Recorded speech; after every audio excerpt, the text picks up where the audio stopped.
"What are you doing here?" She looked at me with fire in her eyes and screamed, "Go back. It is not your time. You must not cross this gate." That voice, I can still hear it.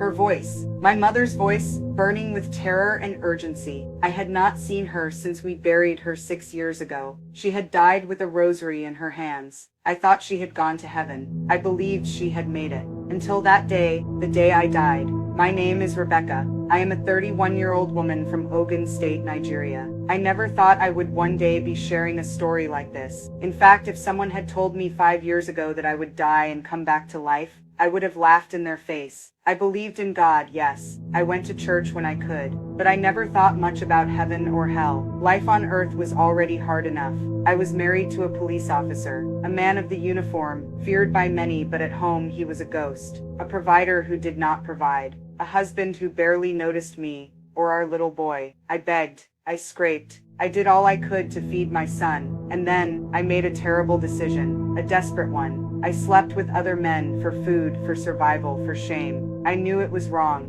but when your child cries from hunger and your husband turns his back, your soul begins to die slowly. But I did not know he had found out. I did not know he had gone to a native doctor. I did not know that charms had been placed on me. All I knew was one evening, after coming back from a certain man's house, I collapsed. Right there in the compound, my body went cold. My eyes rolled back. I stopped breathing. People screamed. Someone poured water on me. Another shouted for help. But I was no longer there. Where I went, I can never forget. And what I saw, my own mother, in hell. Before I continue, I just want to say thank you to everyone who has been watching and sharing these stories. May God bless you richly. Your comments, your prayers, and even your confessions are not taken for granted. You have no idea how many souls have been touched simply because you clicked play. This platform has become more than a channel. It has become a ministry, a place where truth is told and hidden darkness is exposed by the light of Christ. I was nervous to share my story, but I know now that someone out there needs to hear this. Maybe you are like I was, trapped in shame, in sin, in survival mode. Or maybe you are just curious. Wherever you are in your life or your faith, I beg you, stay with me till the end. This is not just my story. It might be God's message for you too. I was not always like this. I used to believe in God in my own quiet way. I was born into a Catholic home. My mother was strict and devout. Morning mass was a routine. Rosaries hung by every doorframe, and yet something was missing. We prayed, but we never loved.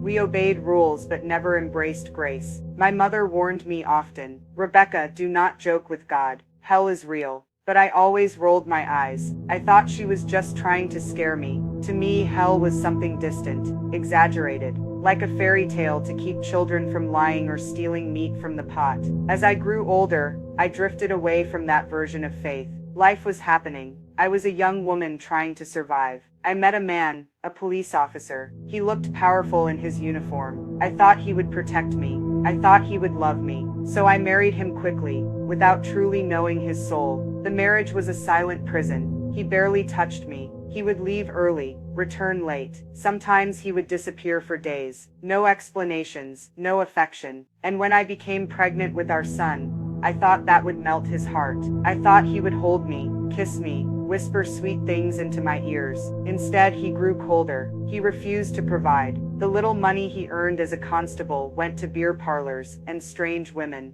I was left alone, hungry, broken, ashamed. I remember holding my son, tears rolling down my cheeks, praying to God with a cracked voice, "Lord, please let this child not die of hunger." But heaven felt silent, so I began begging. First it was little things, knocking on neighbors' doors, asking for rice, for Gary. Some gave, some mocked me. The shame began to eat into my bones. Then came the whispers, men in the street who said, "Rebecca, you are too fine to suffer like this." Men who offered help, with conditions. I tried to resist at first. I told myself, "No, you are still a wife."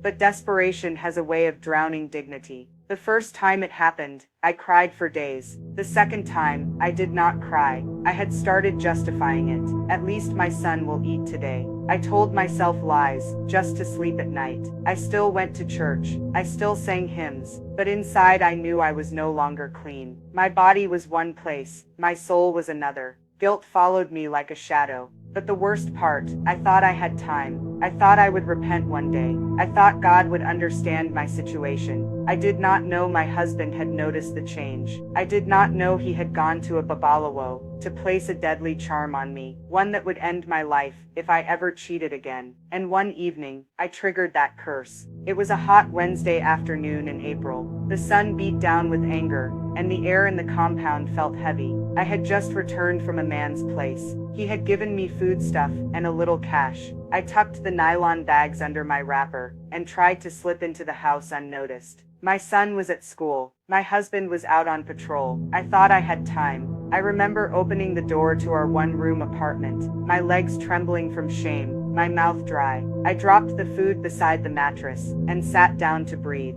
Then everything changed. My heart skipped once, then again, then it started pounding wildly, like a drum in a shrine. My body went cold. A strange numbness crawled up my spine, as if icy fingers were gripping my neck.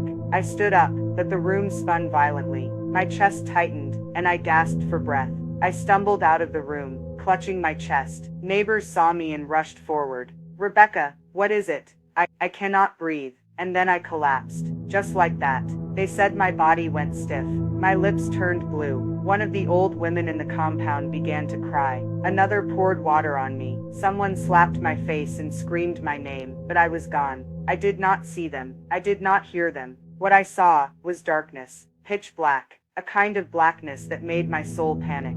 It was not the absence of light. It was the presence of something evil. I was floating or falling. I could not tell. It was like being sucked into a tunnel, a vacuum of terror. I screamed, but no sound came out. I felt weightless, but also heavy with regret. Then came the heat. A wave of fire, hotter than anything I had ever felt, hit me like a wall. My skin did not burn, but my soul did. I smelled sulfur, something rotten and ancient, like dead animals in smoke. Then, the screams. Thousands, millions, screaming voices, crying voices, some calling Jesus, but no answer. The sound of torment. I felt fear in my bones, and somehow I knew I was entering hell. I saw twisted figures, some headless, some with faces of agony. Demons like shadows slithered in the distance, laughing. I was being dragged toward a wide gate, surrounded by flames. The gate was shaped like a human mouth, open wide. Fire danced around its teeth. Just before I crossed that threshold, I heard a voice, a scream. "Rebecca!" I turned and what I saw broke me. My mother, standing inside the flames. Her clothes were in rags. Her face was no longer gentle. It was twisted with pain and anger. Her arms were chained. Her eyes met mine. "Go back," she screamed. "It is not your time. Go back now. Leave this place." I was frozen. I could not move. "Why are you here, Mama?" I cried. My lips trembled. "You served God. You prayed every day." Her answer pierced me. I prayed with my lips, but lived in pride and unforgiveness. I warned others, but never truly obeyed. I deceived myself, just like you are doing. Suddenly the flames rose higher. A demon reached for me, and then, everything went white. Just as the demon's claw came near my face, everything exploded into white. Blinding light, not like sunlight. This light was alive. It wrapped around me like a blanket soaked in power, and for the first time in what felt like eternal torment, I felt peace. Then I heard a voice. It was not a loud voice, but it shook everything inside me. It did not come from around me. It came from within me. It said, "I spared you because of mercy. Your time has not come, but if you return the same way you came, the next time, there will be no rescue." I began to weep. I was suspended in that glowing light, weightless, trembling. I could not see his face, but I knew it was God. I felt his holiness, his sadness, his fierce love, all at once. It was like being fully known, and yet still embraced. Everything I had ever done, every lie, every betrayal, every night I defiled my body for survival, flashed before me like a movie. I began to scream, I am sorry, please forgive me." Then the voice spoke again. "Warn them, tell them hell is real. Tell them many are entering it, with confidence, thinking they are safe. Tell them to turn back, while there is still time." I nodded. I wept. I wanted to stay in that light forever, but I felt myself being pulled backward, as if through layers of wind and space. "Do not return to your husband's house," the voice whispered gently. "Your time there is complete. I am calling you out." And then, I opened my eyes. I was lying in a pool of water. My wrapper was soaked. My neighbors surrounded me, some crying, some screaming in disbelief.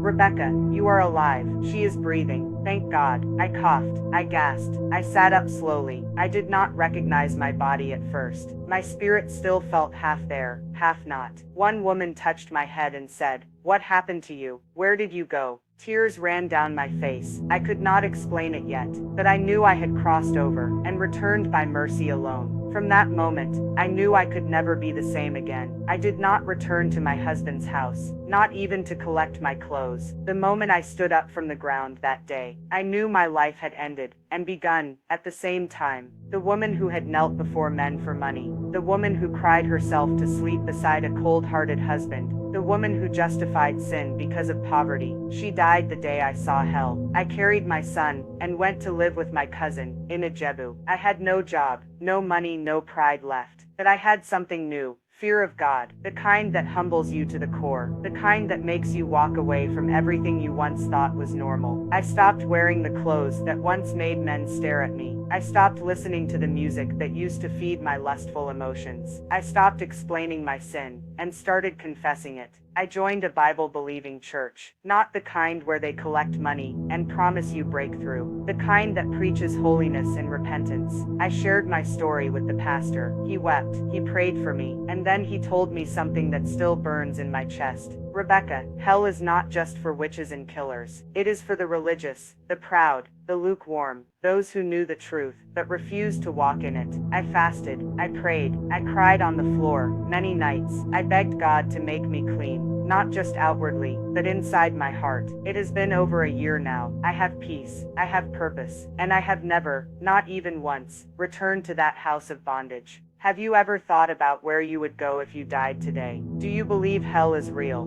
Please share your thoughts in the comments. If you have ever had a dream, a vision, or a warning, do not keep it to yourself. Speak, help someone else wake up. And if this story touched you, please like, share, and subscribe so more people can hear the truth. Not everyone gets a second chance. I thank God for sparing me. May He keep you, guard you, and awaken your soul before it is too late. Until next time, stay ready. Jesus is coming.